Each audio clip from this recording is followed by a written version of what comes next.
Hello बच्चों, मैं Basant Kumar Gupta Urmila education अकादमी बस्ती से। क्लास 10th में आप लोग जानते होंगे कि द्विघात समीकरण चल रहा है, उसी चर्चा को आज हम आगे बढ़ाते हैं। हमने आपको फोटोकॉपी दिया था न्यूमेरिकल्स की उसको अभ्यास पर प्रश्नावली का आपका दिया था। उम्मीद है आपने किया होगा। बच्चों ने हमको कुछ कमेंट नहीं किया है, इसका मतलब अभी आपने पूरा साल नहीं किया तो पूरा साल हो गया होगा। जो भी दिक्कत होगी आप मुझसे कंसल्ट करिएगा। आज हम उस पर आधारित आज हम जो है उस द्विघात समीकरण पर आधारित कुछ प्रश्नों को हल करेंगे। जैसे आपने रेखीय समीकरण पढ़ा होगा, फिर रेखीय समीकरण पर आधारित दिए गए प्रश्नों को जो शर्त दिया होता है, पहले उसके अनुसार रेखीय समीकरण बनाए जाते हैं और उसके बाद उनको सॉल्व किए जाते हैं।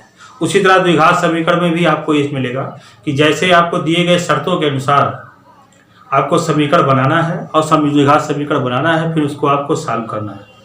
इसमें देखिए x का जब आप मान निकालोगे, जो जिसको भी आप x मानोगे, मान लीजिए उम्र है या कोई धन है या किसी संख्या की बात, धनात्मक संख्या की बात करेगा तो x के दो मान आएंगे।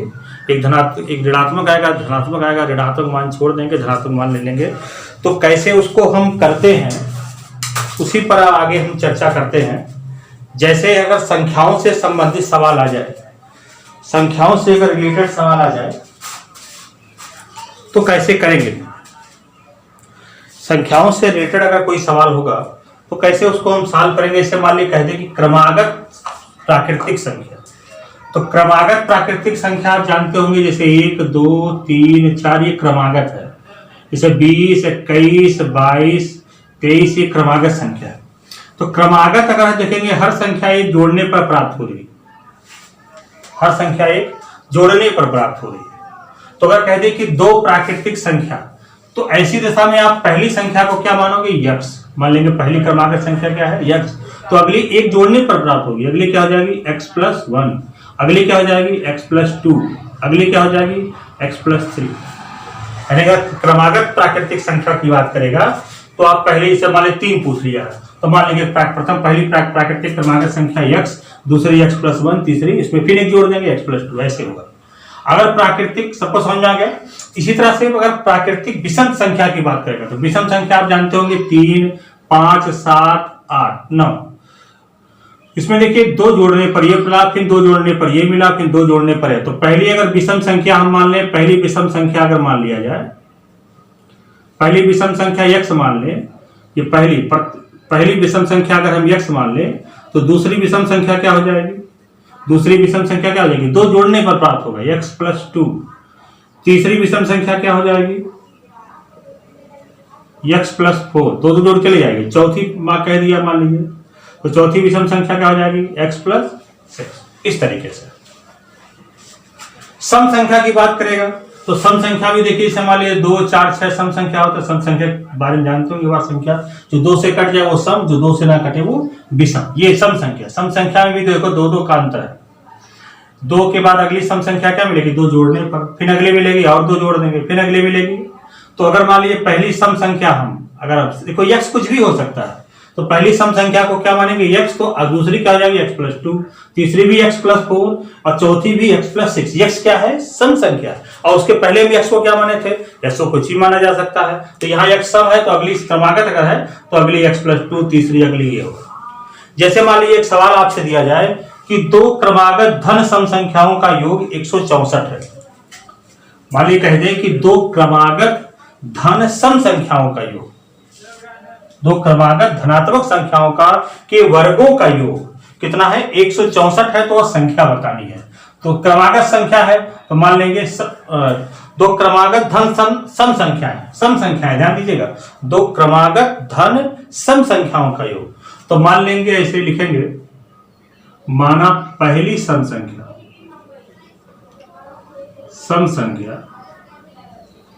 x और दूसरी सम संख्या क्या हो जाएगी, x+2। अब प्रश्नानुसार क्या कह रहा है, प्रश्नानुसार कह रहा है कि इनके वर्गों का योग, ध्यान दीजिए शब्दों को ध्यान दीजिएगा, वर्गों का योग है। तो वर्गों का योग का क्या मतलब हुआ, x² + x+2, दोनों का वर्ग करके योग करिए। इनका वर्गों का योग कितना है, 164 है। तो आपको बताना है कि वो संख्या क्या होगी। तो देखो द्विघात समीकरण बन गया, इसको और सॉल्व करिए। तो हो जाएगा एक्स स्क्वायर प्लस, इसको करेंगे तो हो जाएगा ए प्लस बी का होल स्क्वायर लगाएंगे इसमें, एक्स स्क्वायर प्लस 4 प्लस 2 आपका हो जाएगा 4x। अब माइनस 64 को इधर ले आइए बराबर 0। तो एक्स स्क्वायर जुड़ेगा तो क्या हो जाएगा 2x स्क्वायर प्लस 4x, और 4 में 164 घटाएंगे तो माइनस 160 बराबर 0 होगा। पहले एक्स स्क्वायर लिखेंगे, फिर एक्स लिखेंगे, फिर एच पर लिखेंगे। ये देखिए द्विघात समीकरण में 2 सबसे कट जाएगा, तो पहले इसको सरलतम रूप में लिख देंगे तो थोड़ा आसानी हो जाएगी। तो 2 से देखो सब में भाग चला जाएगा, भाग दे दीजिए, प्लस 2x माइनस 80 बराबर।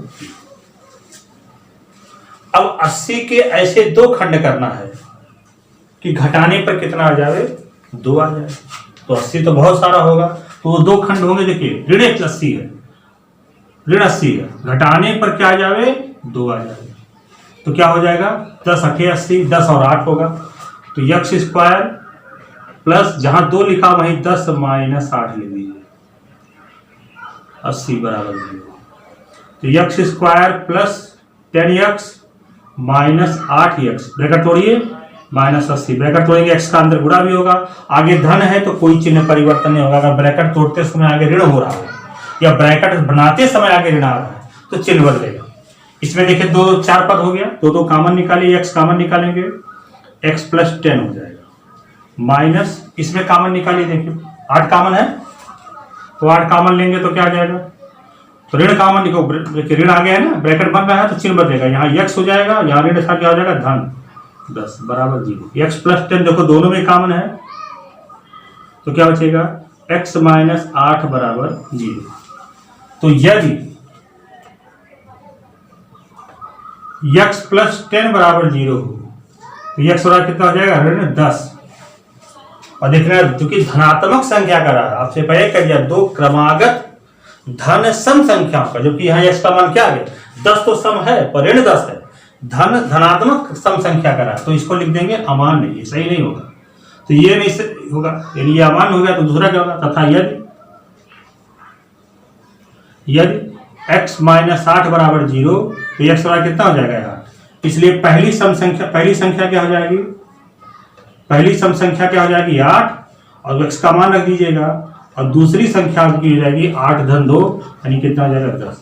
ये आपका उत्तर होगा।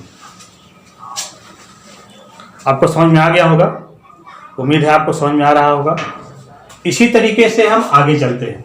ये एक टाइप का सवाल होता है, इसमें कई 3-4 टाइप के सवाल हैं, और कल जब हम इस वीडियो को भेजेंगे तो इस टाइप के सवालों को हम जरूर हल आपको दे देंगे, आप उसको सॉल्व करिएगा, नहीं आएगा तो बताइएगा। देखिए बताइए, विद्यालय जो हमारे एमडी सर हैं उनकी व्यवस्था है कि सारे टीचर्स को आदेश है कि आपको ऑनलाइन क्लासेस पढ़ाया जाए।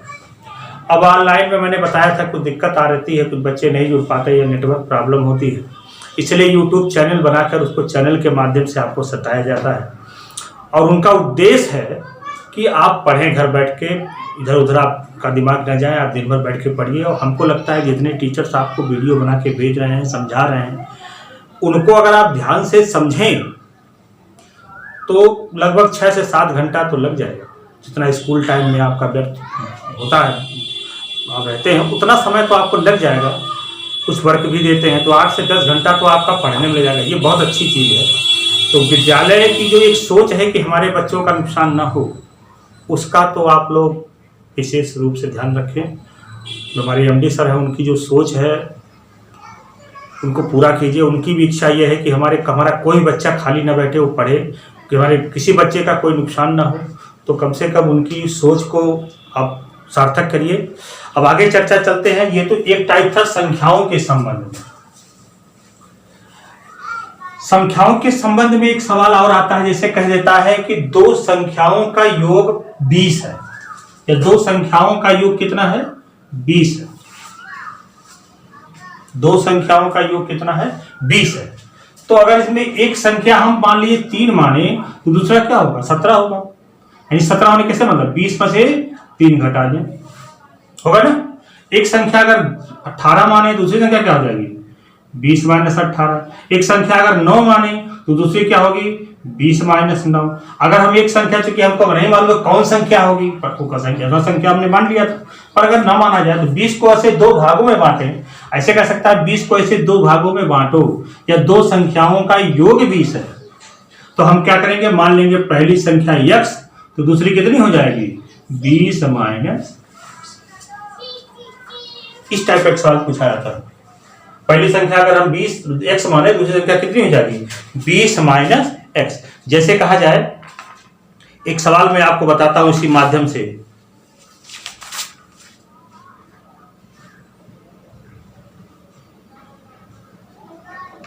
कि 55 को ऐसे दो भागों में बांटे जिनका गुणनफल 516 हो। सवाल देखिए क्या कह रहा है, 55 को ऐसे दो भागों में बांटिए जिनका योग गुणनफल क्या हो 516। 55 को बांटना है, 55 को, तो मान लेंगे पहला भाग x, तो दूसरा कितना हो जाएगा 55x। तो मान लेंगे, माना पहला भाग क्या है x, यानी पहले आपको यहां बनाना है, और दूसरा भाग क्या हो जाएगा 55 माइनस x। सबको समझ में आ गया होगा। अब प्रश्नानुसार यहां लिखेंगे, प्रश्नानुसार क्या कह रहा है, इनका गुणनफल, प्रश्नानुसार देखेंगे इनका गुणनफल क्या कर रहा है कि 500, इनका गुणनफल क्या है 516 हो। तो गुणनफल मतलब x इंटू 55, क्योंकि दो पदी है इसको ब्रैकेट में लिखेंगे 55 माइनस x, इनका गुणनफल कितना हो 516। अब इसको सॉल्व करिए, देखिए द्विघात समीकरण तैयार हो जाएगा, गुणा करेंगे हो जाएगा, तो कितना हो जाएगा 55x माइनस एक्स स्क्वायर। अब इसके बाद 516 को अंदर ले आई, माइनस 516 बराबर 0। पहले उच्चतम घात देखिए माइनस एक्स स्क्वायर, ये लिखिए धन 55x माइनस 516 बराबर 0। माइनस पहले भाग दे दीजिए, थोड़ा और बढ़िया हो जाएगा। माइनस से डिवाइड करेंगे तो क्या हो जाएगा एक्स स्क्वायर माइनस, माइनस से गुणा करेंगे या माइनस से भाग दे देंगे तो आपका 516। अब तो कर लेंगे 516 के ऐसे दो खंड करिए कि जोड़ने पर कितना आ जाए 55। 516 के ऐसे दो खंड करिए कि जोड़ने पर क्या हो जाएगा 55 हमें। आप ट्राई करिए, इसको करिएगा। हम यहां मतलब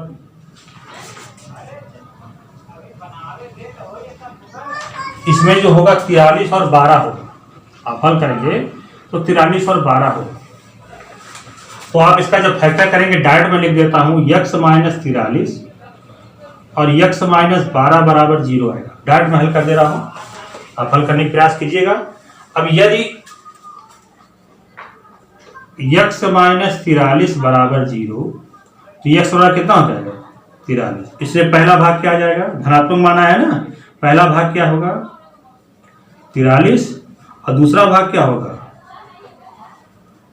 दूसरा भाग कैसे निकालेंगे 55 से 43 घटाएंगे तो कितना आएगा 12।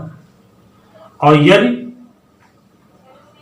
x माइनस 12 बराबर 0, तो x बराबर 12, तो पहला भाग क्या हो जाएगा, इसलिए पहला भाग 12 और दूसरा भाग क्या हो जाएगा 43। 55 से 12 घटाएंगे 43। ये दो उत्तर आएगा, ये भी सही है और ये भी सही है। ऋणात्मक करना है तो यहाँ भाग कह रहा है, इसलिए 2 मान आ गए इसके। तो ऐसे ये सवाल हैं जिनको आपको हल करना है। अब इसी चर्चा को हम और आगे बढ़ाते हैं, एक सवाल हम और देते हैं। जैसे इसमें कह रहा है कि एक संख्या और उसके व्युत्क्रमों का गुणनफल योग 17/4 है। देखिए ये भी सवाल अक्सर एक नंबर में पूछा जाता है, एक संख्या और उसके व्युत्क्रम। अब कौन संख्या कह रहा है तो आपको मालूम है, तो उसको आप क्या मानेंगे x से नोट करेंगे, माना वह संख्या क्या है x। अब प्रश्नानुसार क्या कर रहा है, प्रश्नानुसार क्या कर रहा है, एक संख्या मतलब वही जो आपने माना x और उसका व्युत्क्रम, व्युत्क्रम क्या हो जाएगा x का व्युत्क्रम 1/x, उल्टा। जैसे x का व्युत्क्रम मतलब x को ऐसे लिख सकते हैं, व्युत्क्रम मतलब 1/x। एक संख्या और उसका व्युत्क्रम का योग कितना है 17/4 है। तो वह संख्या बताओ। अब इसको पहले द्विघात समीकरण के रूप में कन्वर्ट करिए। लघुत्तम आपका x हो जाएगा, यहाँ क्या हो जाएगा x का x में यहाँ बटे 1 करके लघुत्तम लेंगे तो आपका यहाँ x स्क्वायर आ जाएगा प्लस 1 बराबर कितना हो जाएगा 17/4। तिरछा गुणा करिएगा तो कितना हो जाएगा 4x स्क्वायर प्लस 4 बराबर कितना हो जाएगा 17x। सबको इधर ले आइए, पहले x स्क्वायर तो x होना चाहिए, x दूसरे पक्ष में है तो उसको इधर लाइए, -17x प्लस 4 बराबर क्या हो जाएगा 0। अब क्या करेंगे, इसका फैक्टर करिए। देखिए चूंकि x स्क्वायर दिया कि सबसे बड़ी कोई संख्या है तो 4 और 4 का गुणा करेंगे 16। 16 के ऐसे दो खंड करिए, देखिए धन 4 है और यहाँ भी धन 4 है, धन 16 है। 16 के ऐसे दो खंड करिए कि जोड़ने पर 17 आ जाए, तो 16 कन्यम 16, 16 कन्यम 16 और 1 हो जाएगा। सॉल्व कर लीजिएगा, उत्तर आ जाएगा। कर लेंगे आप लोग, उम्मीद है कि आप लोग कर लेंगे इसको। तो ऐसे ही कई टाइप के सवाल हैं। इसी में एक आता है पाइथागोरस, तो आप लोग प्रमेय पढ़े होंगे, पाइथागोरस प्रमेय पढ़े होंगे। तो पाइथागोरस प्रमेय में आप पढ़े होंगे कि पाइथागोरस प्रमेय में कण जानते होंगे 90 अंश की सामने की भुजा कण होती है। तो 90 अंश आपका ये है तो कण आपका ये हो जाएगा। इसको लंब बोलेंगे और इसको क्या बोलेंगे, आधारा। पाइथागोरस प्रमेय में पढ़े होंगे कण का स्क्वायर जो होता है शेष दो भुजाएं मतलब लंब का स्क्वायर और आधार के स्क्वायर के योग के बराबर होता है। अगर हम ABC इसको नाम डाल दें तो कण आपका AC हो जाएगा, तो क्या होगा कण का स्क्वायर AC स्क्वायर और शेष दो भुजाएं यानी AB स्क्वायर प्लस BC वर्गों के योगफल के बराबर होता है। और समकोण त्रिभुज का क्षेत्रफल आप लोग जानते होंगे, समकोण त्रिभुज का क्षेत्रफल क्या होता है 1/2 गुणे लंब, लंब ये आपका हो जाएगा BC और गुणे आधार AB। इसी पर कुछ सवाल है, मैं 1-2 सवाल आपको लिख के दे दूंगा और इसको आप लोग सॉल्व करिएगा। जो भी दिक्कत होगी मैं आपको बताऊंगा, आप पूछिएगा। कल आप लोग मैं सवाल आपको दे दूंगा सुबह, कल नोट करके आपको दे दूंगा। इसके साथ कम से कम 10-12 क्वेश्चन जितने भी मैंने 3 टॉपिक बताए हैं, एक समकोण त्रिभुज वाला और एक आपका किसी संख्या से संबंधित क्रमागत संख्या के संबंध में 3 तरीके का मैंने बताया है। अभी इसमें 2-3 तरीका और है, इसको भी मैं आपको बताता हूँ। अभी चैप्टर थोड़ा सा लंबा है, चलेगा करीबन 6-7-8 पार्ट 10 पार्ट होंगे, तो इसको आप लगाइएगा। हम उस टाइप के सवाल आपको दे देंगे। और ये फिर से मैं आपको आग्रह करता हूं कि अगर सवाल नहीं समझ में आता है तो मेरा व्हाट्सएप नंबर 9336725115 है, इसको आप लोग लिख लीजिए और इस पर व्हाट्सएप करके हमको बता दिए कि सर ये फला क्वेश्चन नंबर हमको समझ में नहीं आया, ताकि मैं जब अगले दिन आऊँ तो पहले आपकी उस प्रॉब्लम को सॉल्व करूँ। देखिए चाहे मैं पढ़ाऊंगा, चाहे राकेश सर पढ़ाएंगे, चाहे आपके आलोक सर पढ़ाएं, कोई भी पढ़ाएगा, तो जब तक आप उससे प्रॉब्लम कंसल्ट नहीं करेंगे तब तक नहीं समझ में आपको आएगा। तो जो भी आपसे क्वेश्चन उसको आप लगाइए और प्रयास रहेगा पूरा कि हम आपको पूरा पढ़ाने का प्रयास करेंगे, बशर्ते आप मेरा सहयोग करें, मेरे वीडियो को देखें, लाइक करें और समझावें, ताकि हमारे स्कूल की जो व्यवस्था है वो सही रूप से संचालित हो। धन्यवाद।